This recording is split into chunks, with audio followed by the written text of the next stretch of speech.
Trust News Center. This is the News Hour. On News Hour tonight, INEC suspends Adamawa Resident Electoral Commissioner as PDP protesters demand announcement of governorship poll results. Suspended Labour Party Chairman Abure resumes at party secretariat amid security.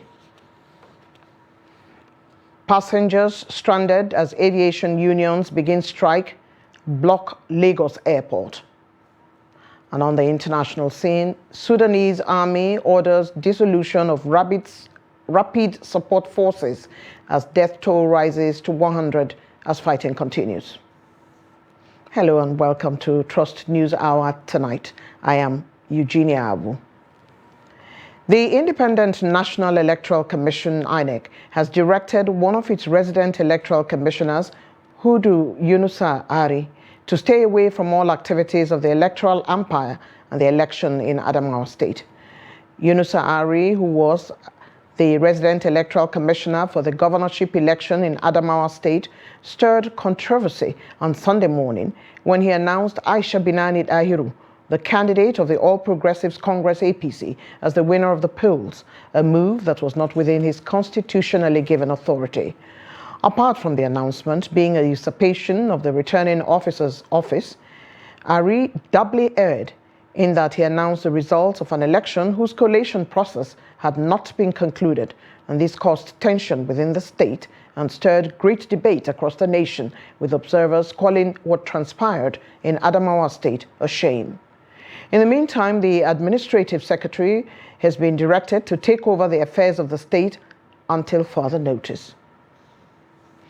The Independent National Electoral Commission, INEC, has vowed to punish officials of the commission who boycotted official protocol to announce the results of the Adamawa rerun poll.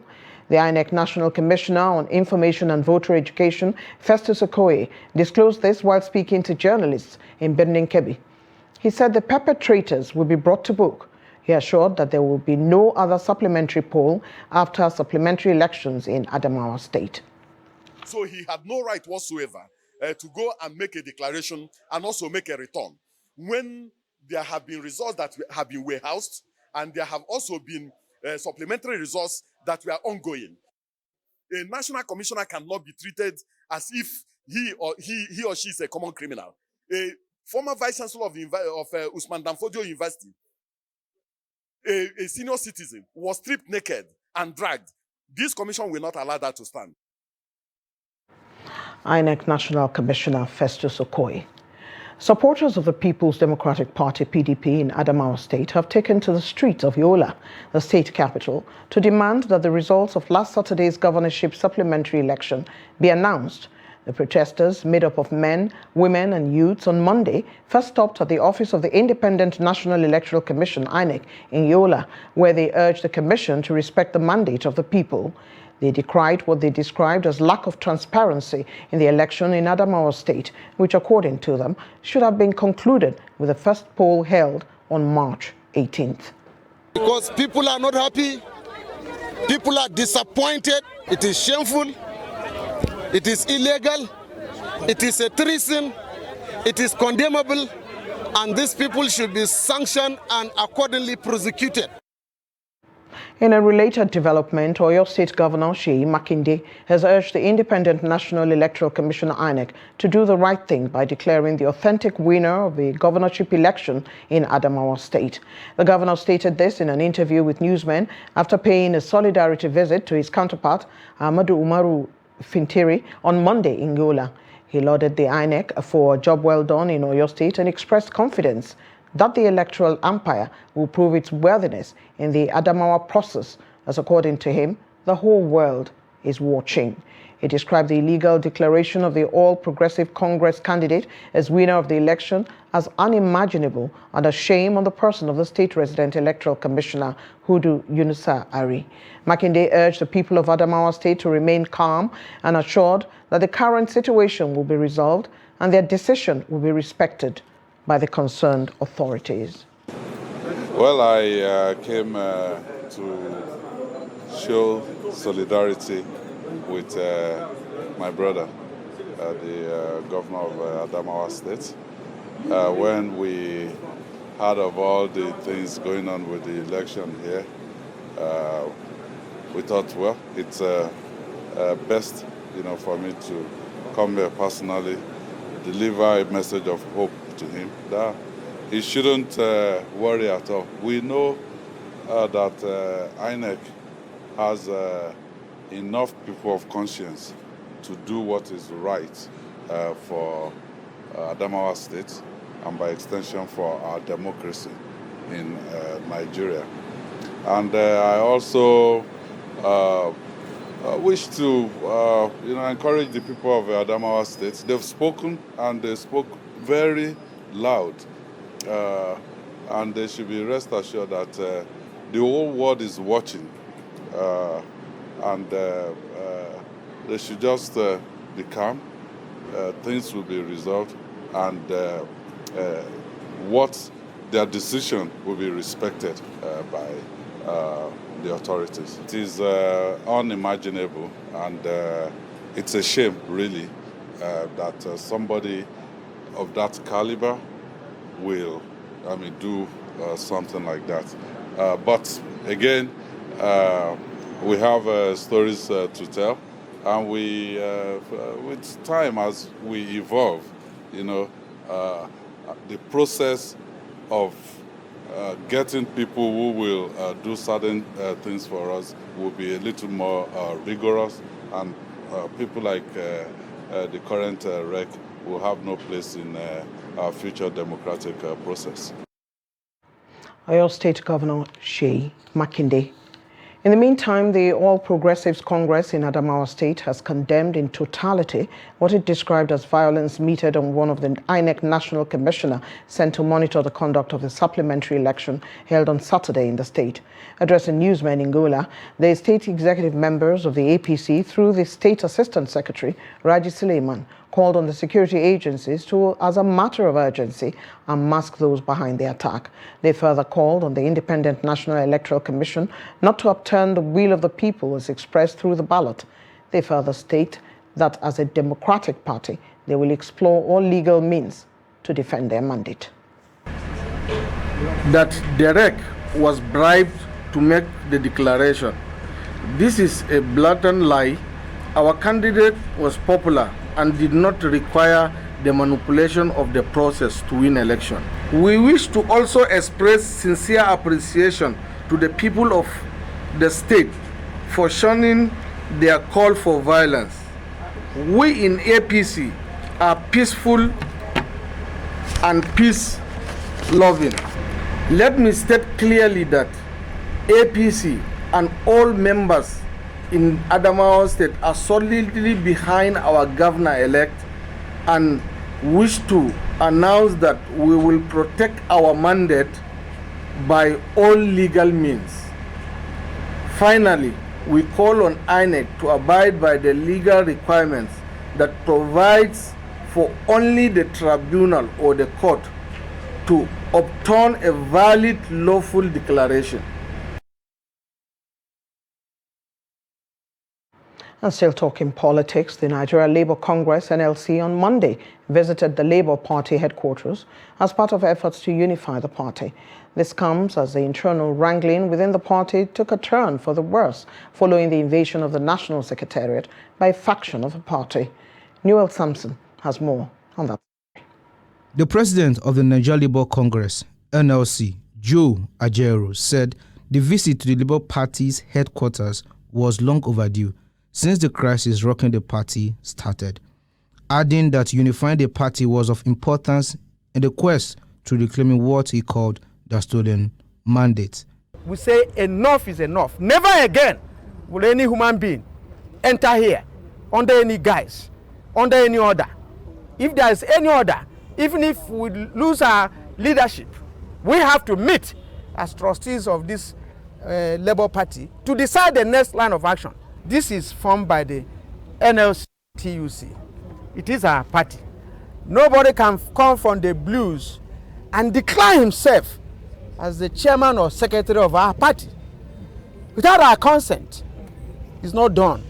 Such people, if they are attempt to come in here next time, all their properties, all their houses will convert it to Labour Party offices. The chairman of the party, Julius Abure, who welcomed the leadership of the union, thanked them for the support for the progress of the party. The time has come for Nigerians to take back their country. A new Nigeria, I believe, is possible, and no amount of harassment, intimidation, no amount of falsehood, no amount of falsificated stories will deter us from that pursuit. We refuse to be distracted. We continue to pursue our court case. We are in court because they stole our mandate. We will continue to remain in court till that mandate is recovered. We will not rest on our oars till we reposition Nigeria for greatness. The NLC president later ordered all members nationwide to arrest anybody that parades themselves as leaders of the party, apart from the one recognized by the court.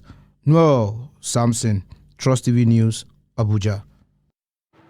And from politics to labor issues now, Nigerian aviation workers on Monday commenced a 2-day warning strike.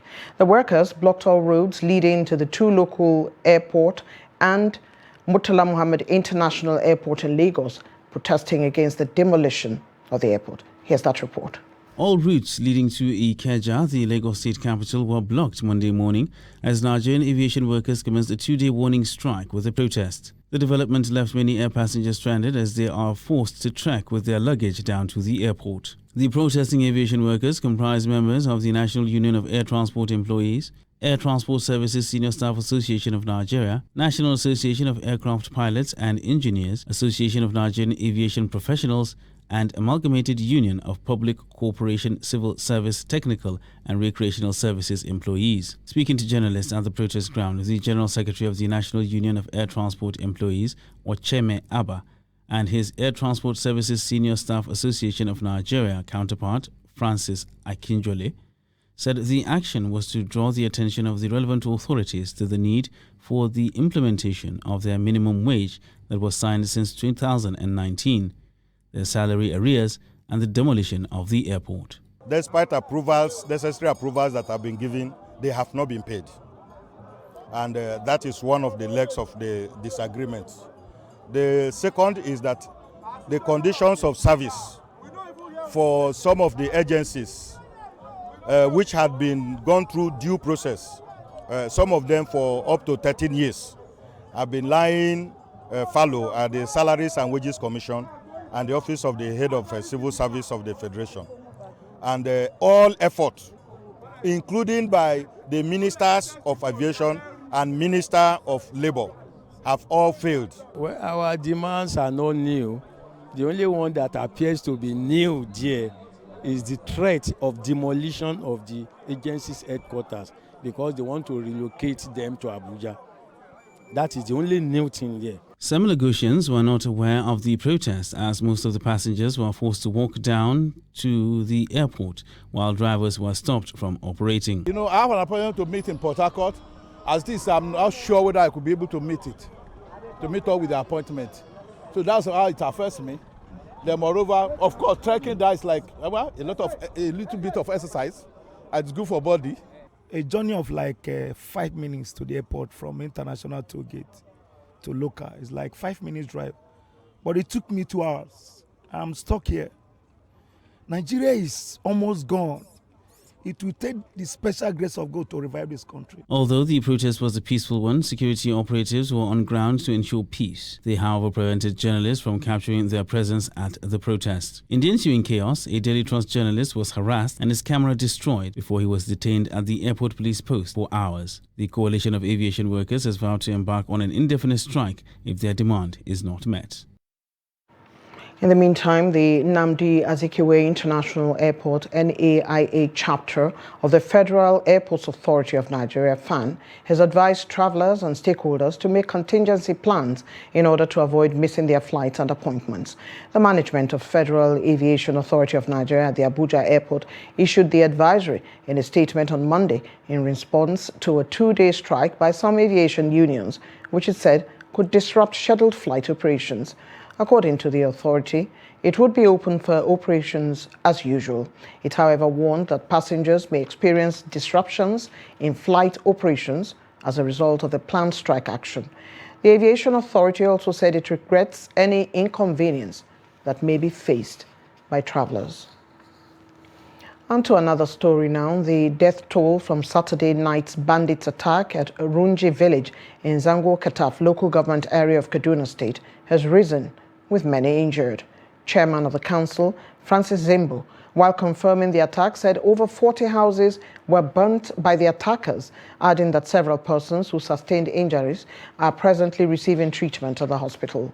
Zimbo confirmed this when 33 victims of the attack were given a mass burial amidst tears by relatives and members of the community who gathered to witness the funeral service. Here's that report. They are depressed and shocked by the attack by terrorists that led to the killing of some members of the communities. It was gathered that the gunmen were said to have invaded the community around 10 p.m. on Saturday and opened fire on the villagers, most of whom were asleep. 10:30 p.m. in the night, we just heard gunshots everywhere. They were well armed, came in different directions to attack the community, burning our houses. We now run and hide in the bush. The number of people that were attacked yesterday is 33. We just run, we don't know where we are heading to by then. And I run away together with my mother and kill my children and also my wife, brother. So, and we total confused, know what was happening in that particular day. The chairman of Zango Kataf local government area, Francis Hani, said the communities in the area are living in fear and call on the authorities to do more to secure the lives and property of the people. So there was nobody that was arrested. They came in and killed people and then went away. So this is one too many. How long will this continue to go on?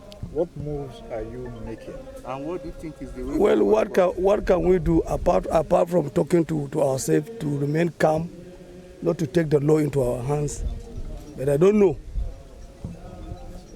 that if you complain on a particular thing for more than 5 times, at least. Earlier, the Kaduna State Commissioner for Internal Security and Home Affairs, Samuel Arwan, in a statement confirming the attacks, said several lives were lost, adding that troops who had in fierce encounter with the attackers are still in the general area. The police public relations officer of the Kaduna State Police Command, Mohammed Jalinge, when contacted, said the command is still gathering facts regarding the ugly incidents. Bello Musa, Trust TV News, Kaduna.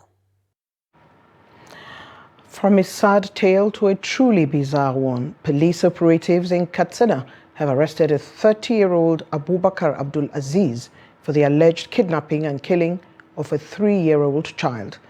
Abdul Aziz is suspected to have criminally trespassed into the residence of Adamu Al-Hassan of Bachirawa village of Musawa local government at night and kidnapped the 3-year-old child. The suspect dropped a letter directing the father of the victim, Adamu Al-Hassan, to pay 800,000 naira ransom and a contact phone number. The father of the victim, Adamu Al-Hassan, made contact and paid 150,000 naira ransom to secure the release of his son, but to no avail. It is based on this that he reported the matter to security operatives who swung into action and arrested the suspected kidnapper and killer, Abubakar Abdul Aziz. In the course of investigation, the suspect confessed to have committed the offense and went further to admit burying his victim alive after collecting 150,000 naira ransom. Many residents have been reportedly killed and houses burnt in a crisis that ensued between herders and farmers in Maitumbi community of Mangu local government area of Plateau State. The clash reportedly started on Friday and was still on at the time of filing this report. Spokesperson for the State Police Command, Alabo Alfred, who confirmed the incident, said police and troops of Operation Safe Haven, a multi-security task force maintaining peace in the state, had been deployed to restore law and order. Earlier, Trust TV's Adom Musa now gives us an update on the situation. Here's Adom. Well, according to sources from the area, the crisis started on Friday. Even though there were two different accounts of the incident. Okay. One of them, who gave his name as Ibrahim Isa, he is saying that the crisis started when a farmer accused a Fulani herder of destroying his farm, an accusation that was later denied by the herder. He further explained that after the disagreement was resolved by the parties together with security personnel, the farmer together with other people went down to the herder's house, killed him and one other person. That was according to Ibrahim Isa. But another source who gave his name as John David said the incident occurred during a disagreement between that particular farmer and two other herders. And in the process of disagreeing on who destroyed the farm, and in an attempt to kill the farmer, then one of the herders who was holding knives mistakenly stabbed his own fellow herder. That was according to David. So this is what we have gathered from the two sources. But the Plateau State Police Command has confirmed that yes, there was such incident, only that they could not give us the casualty figure of what has happened. According to the PPRO, that is DSP Alabo Alfred, that the command has deployed personnel of the command alongside personnel of Operation Safe Haven, a multi-security task force maintaining peace in Plateau and some part of Bauchi State. That security personnel have been deployed to the area to ensure that such incident does not occur any longer. Although some residents have already fled the community to other communities for their safety, but a source told me from the area that people who have remained or who are still in that particular village are still standing on their feet for fear of the unknown. So even with the presence of security personnel there, there is this fear that probably one party may attack the other. But even with this, there is presence of security personnel in the area. Trust TV's Adom Musa bringing us up to date on the situation in Maitumbi community in Mangu local government area of Plateau State. Troops of Operation Hadarin Daji in Zamfara State on Monday foiled an attack by armed bandits on Anka Town, headquarters of Anka local government area, and killed one bandit. Reports say the troops, who acted on intelligence report about the terrorists' planned attack on the town, engaged the bandits in a gun duel which lasted for several hours. However, the troops overpowered the bandits and forced them to retreat. One bandit was killed during the encounter, while one motorcycle, one AK-47, and large quantity of 7.62mm ammunition were recovered. Other bandits escaped with gunshot wounds. The troops have continued to dominate the general area in order to capture, kill, and deny the bandits freedom of operation.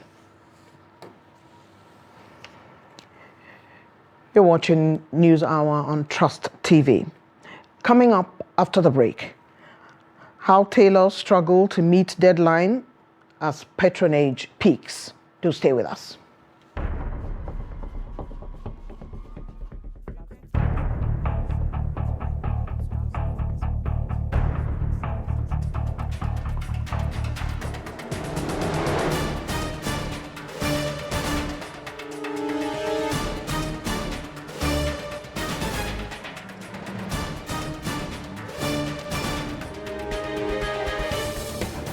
That's great.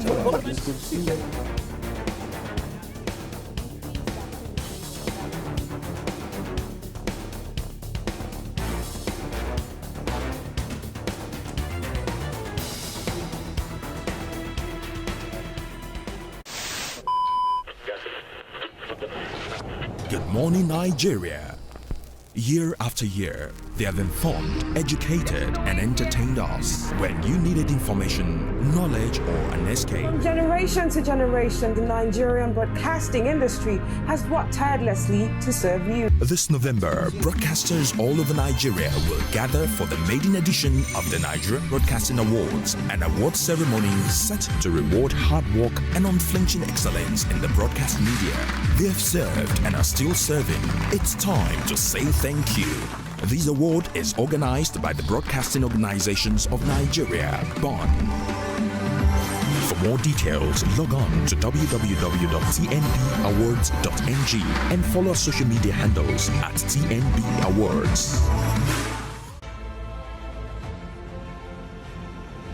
Now, as part of efforts to support Africa's goal of strengthening... Now, looking at the activity chart, as you can see right here, a total volume of 130... A Boko Haram crisis that at that time was restricted to Yobe.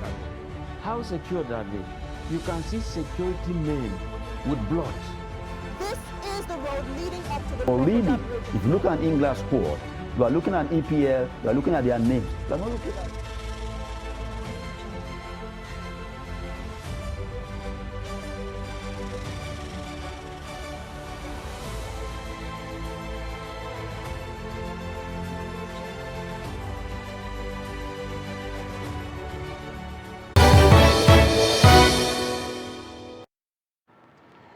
This is News Hour on Trust TV.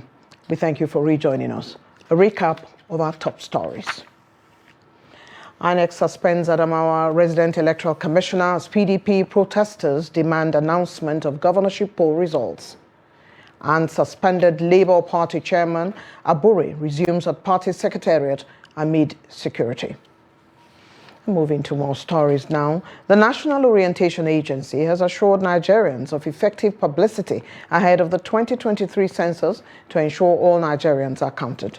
The National Orientation Agency, which is in charge of public enlightenment for the exercise, says its assurance is because of the importance of the exercise to nation building. Newell Sampson has more on that story. The 2023 National Population Housing Census, according to the federal government, is built to commence on May 3rd.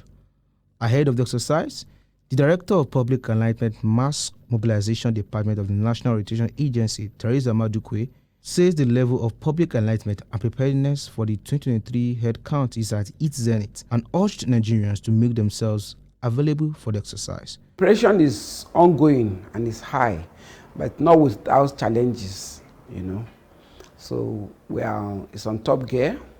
The media chat committee are on, moving around and then doing advocacies to all the top influencers in the various communities or zones, geopolitical zones.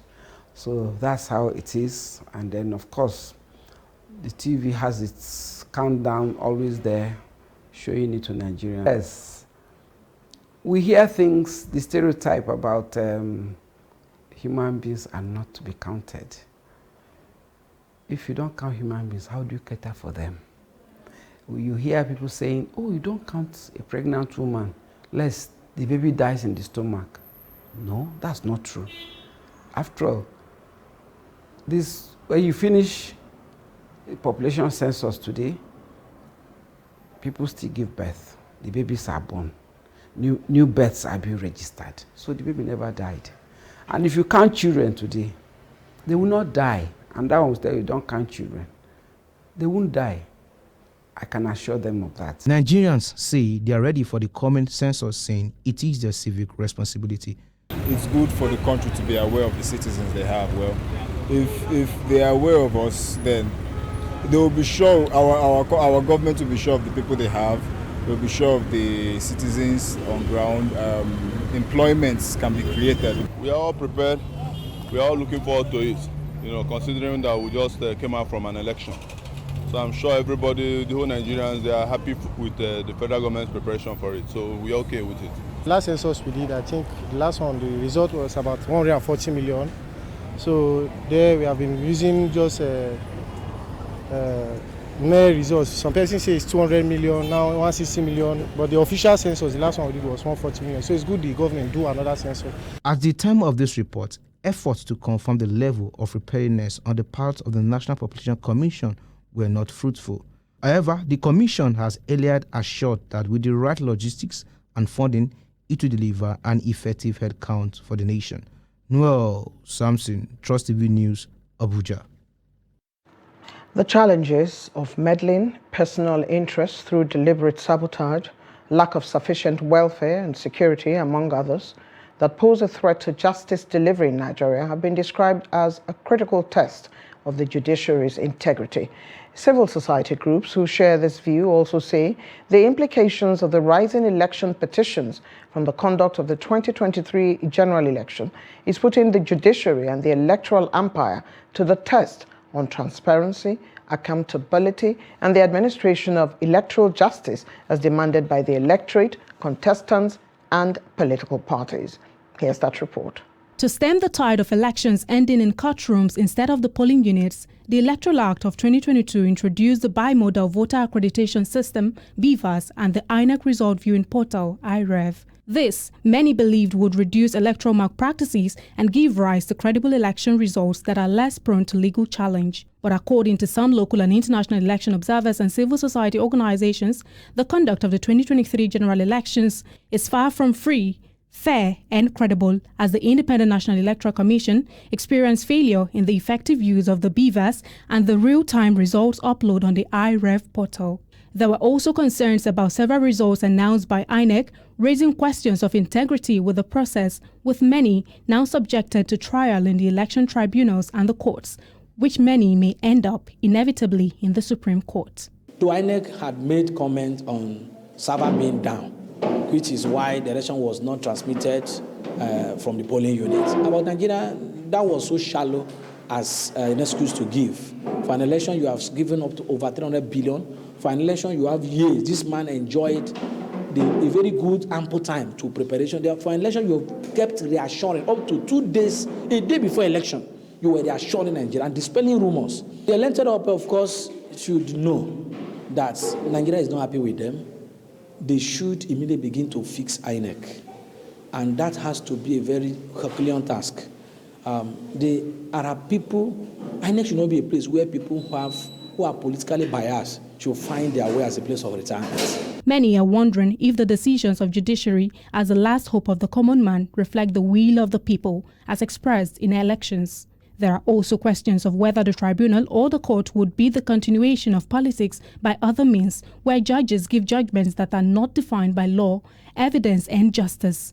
They sit in the middle of matters between two or sometimes even three warring parties. So if the security of the judges and their welfare package is properly catered for, the person will be able to stand on the position of the law and declare justice irrespective of whose ox is God. I suggest that there should be a strengthening of the prosecution of electoral offenders. Our problem is about the willingness of the government, willingness of the prosecutorial agencies to do the needful.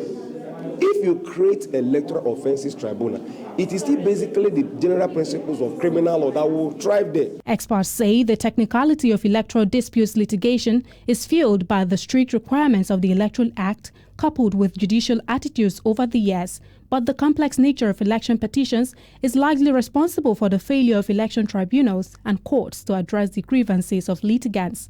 Aisha Salihu, Trust TV News, Abuja. The Ogun State Police Command has confirmed the kidnap of an officer of the Ogun State Traffic Compliance and Enforcement Corps, Trace Pokuola Olashukwu, who was reportedly whisked away on Sunday.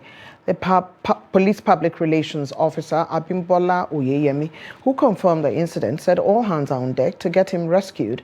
It was gathered that the traffic officer was kidnapped around 6:30 in the morning around the Eledumare Fidio access of the Lagos-Ibadan Expressway while on his way to his duty post. The kidnappers were said to have emerged from the bush and opened fire on a commercial bus before abducting the traffic officer. The police spokesman, however, assured that the victim would be rescued as he sent a note of warning to criminals to stay off the state. Residents of Abidogun community in Omiadio, Ibadan, have appealed to the Oyo State government to rescue them from the activities of land grabbers, which had begun to threaten the peaceful coexistence in the community.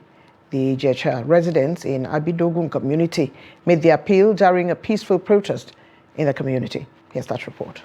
The residents accused Juan Yakini Lasisi of leading the land grabber syndicate currently threatening the peace of the community. Speaking with journalists during the protest, an elderly man, Bamidele Ademorati, explained that he was born and bred in the community, noting that the land currently being encroached upon by land grabbers had been rightly occupied by his forefathers for decades. He argued that over the years, a tenant who had claimed ownership of some portions of the land had been taken to court, with 2 court judgments obtained in favor of the Ijesha people. We were invited, we were called, and that is why we were here, just to let people know that both left and right belong to Ijesha community. If you observe this environment, this front, our father told us that the Oyo people said Ijesha people are honor.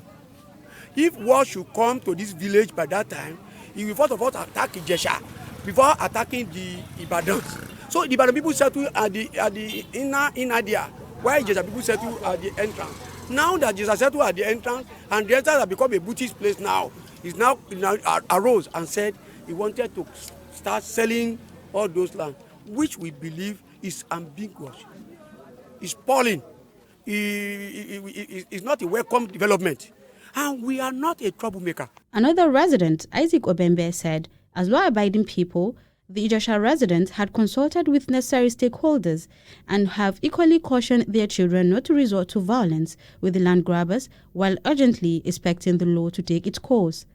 Most Ijesha youth in the community who carried placards bearing various inscriptions also pledged not to engage the land grabbers in any form of violence, but would rather be law-abiding in pursuing the cause of justice.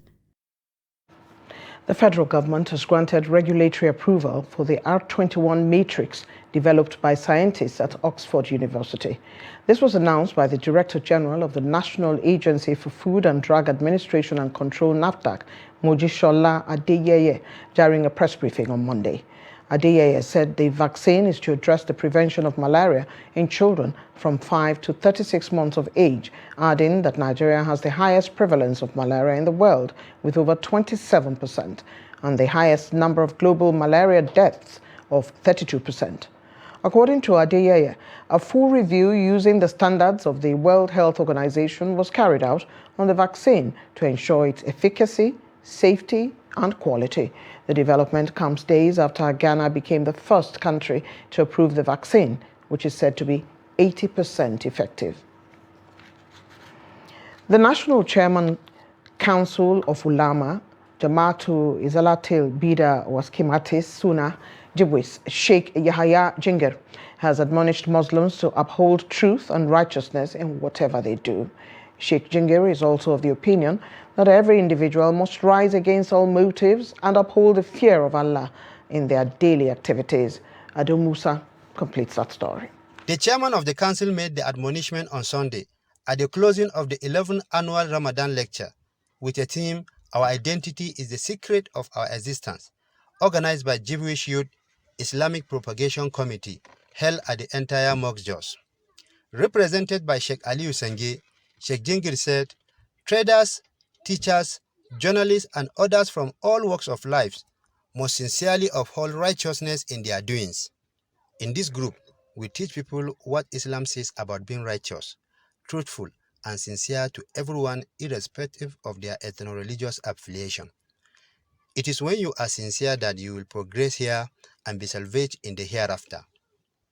The guest speaker, Sheikh Hassan Dikko, admonished people and Muslims in particular to always be sincere in their lives, as such is the overall progress and prosperity of the world.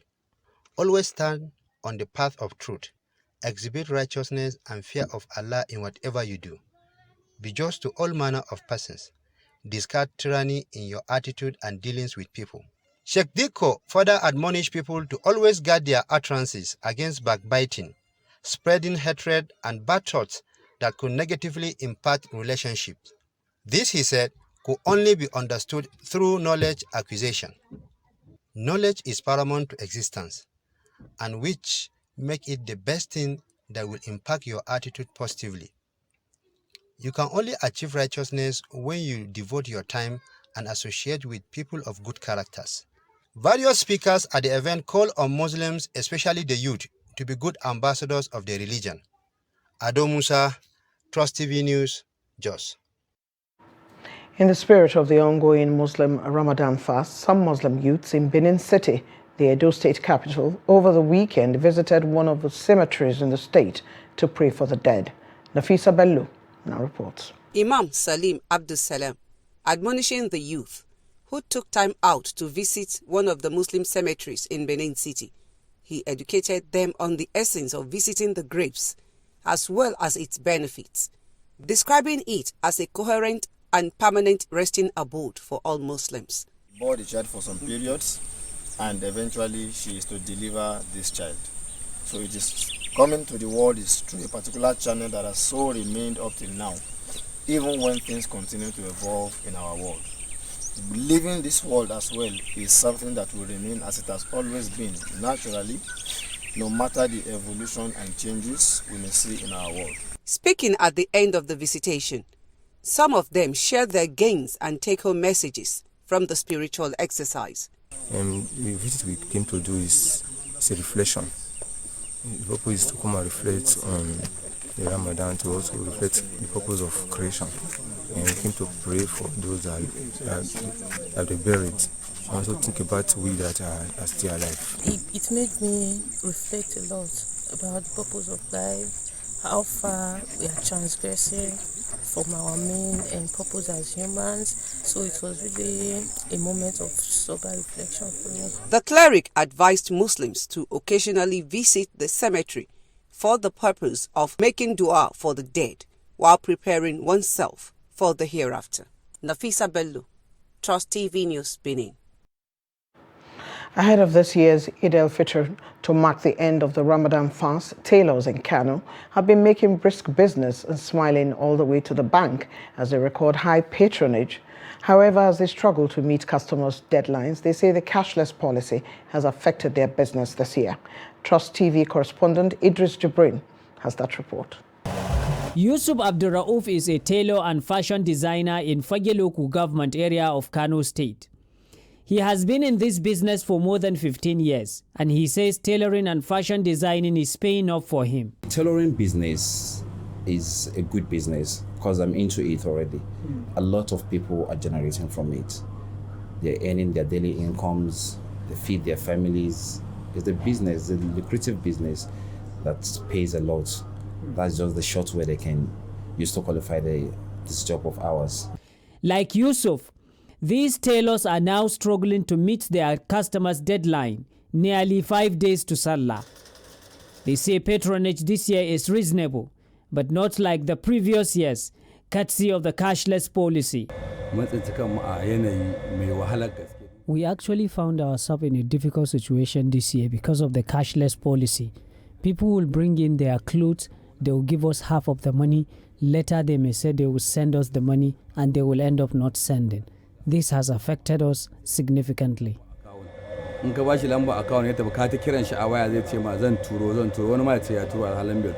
For Muslims, it's sunnah to adorn oneself for Eid by wearing the best clothes, which often makes it satisfying to visit friends and relatives while looking good and smelling nice. So Salah is a very important period for us, which is why it is very important for us to wear new clothes. For me, I have already sewn my own. I'm just waiting for that very day to wear it. Salah is a one-day event, and everybody would like to look nice and smell good. That is why everyone wants to use new clothes, especially during Salah. In Kano, it is therefore natural to see how people troop into these popular Kantinkwari markets to buy textile materials. but tailors say meeting their deadline this year may likely pose a threat. Because time is already going, and we are actually struggling with people because the Salah is here, and I don't think we will be able to meet up with the deadline because there is no money, so people did not bring in their clothes on time. As they work day and night to meet their deadline, these tailors are hopeful that their customers will come with cash to collect their clothes before the Eid. Idris Jubrin, Trust TV News, Kano. Looking good and smelling nice. We're looking forward to Salah. You're watching News Hour on Trust TV. We take a break now. Do stay.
Trust TV, documenting the Nigerian story.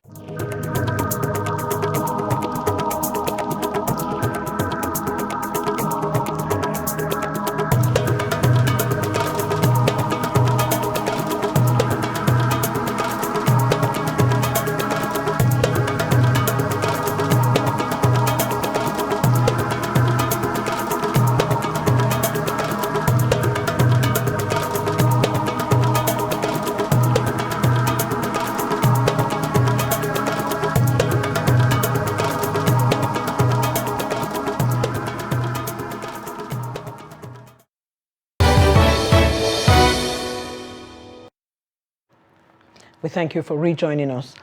It's time now to join Chamun Dabeng for business news.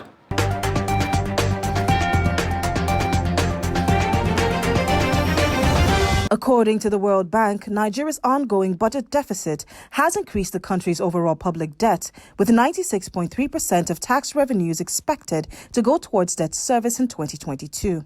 This is according to the bank's report on the macro poverty outlook for Nigeria, April 2023. The bank added that around 13 million Nigerians will become impoverished between 2019 and 2025 due to the CBN's Naira redesign policy's cash shortage, which hindered the nation's attempt to reduce poverty. According to the World Bank, millions of Nigerians have fallen into poverty as a result of the country's deteriorating economic climate.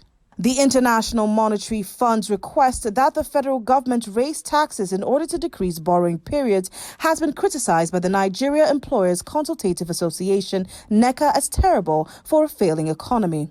NECA cautioned that any attempt to raise taxes would have a detrimental impact on households, persons, and enterprises, even though it was noted that such an economic decision may appear to be in the government's favor because it would increase its revenues. NECA maintained that nations typically lower taxes during economic downturns, but raise them at the same rate during boom times, noting that this will have negative effects on social cohesion as well as individuals' purchasing power and consumption.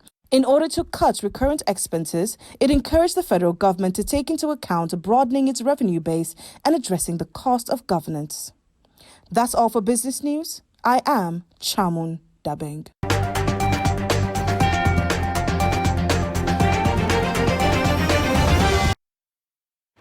Thank you, Chamun, for always bringing us up to date on business.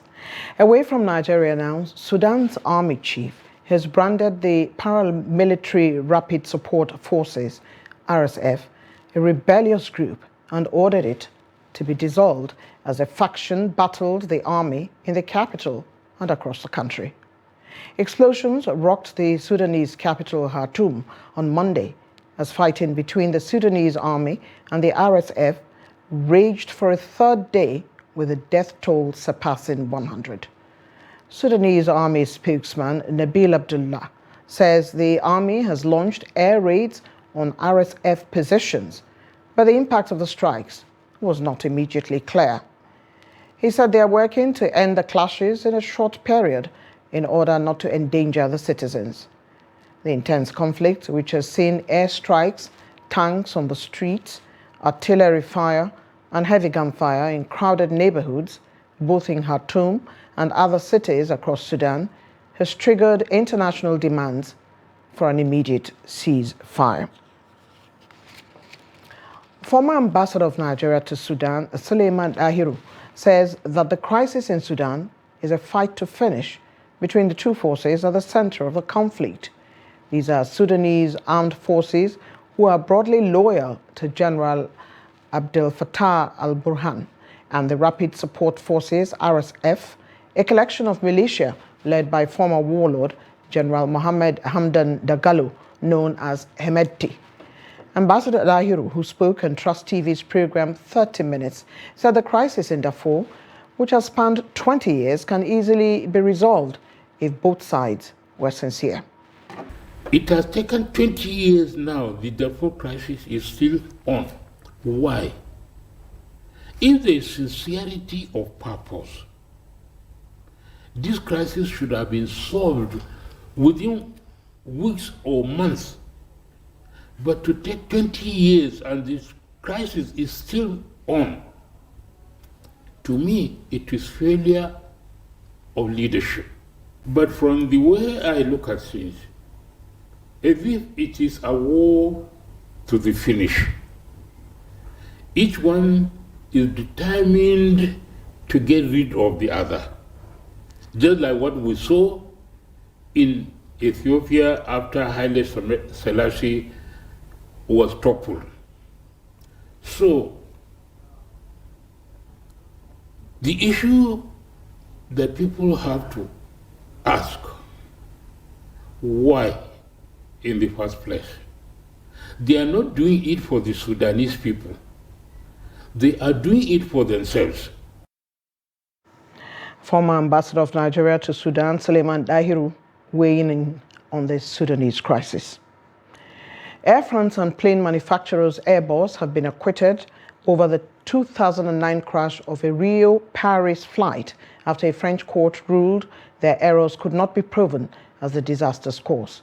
While the ruling was expected after prosecutors recommended to the Paris court not to seek a conviction, it is still a huge blow for families of victims who have waged a 14-year campaign for justice.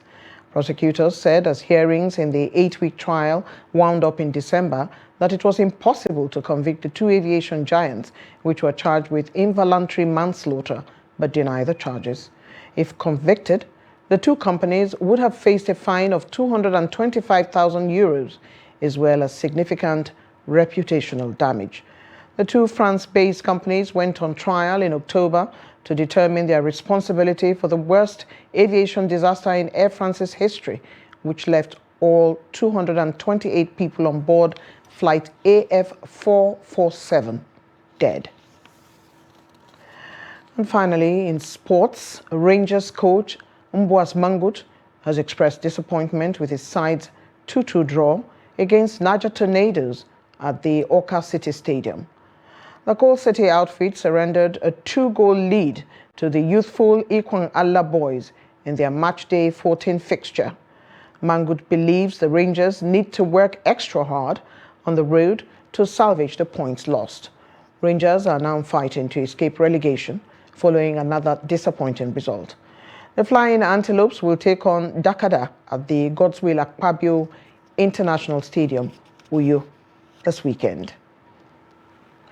And with that, we have come to the end of the Trust TV News Hour tonight. Don't forget to follow us across all our media platforms.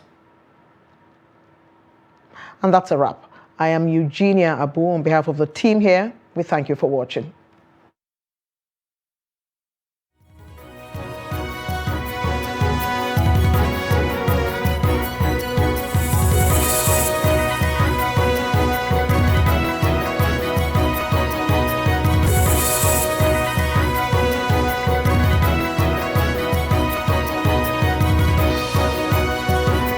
From the Daily Trust News Center, this is the News Hour.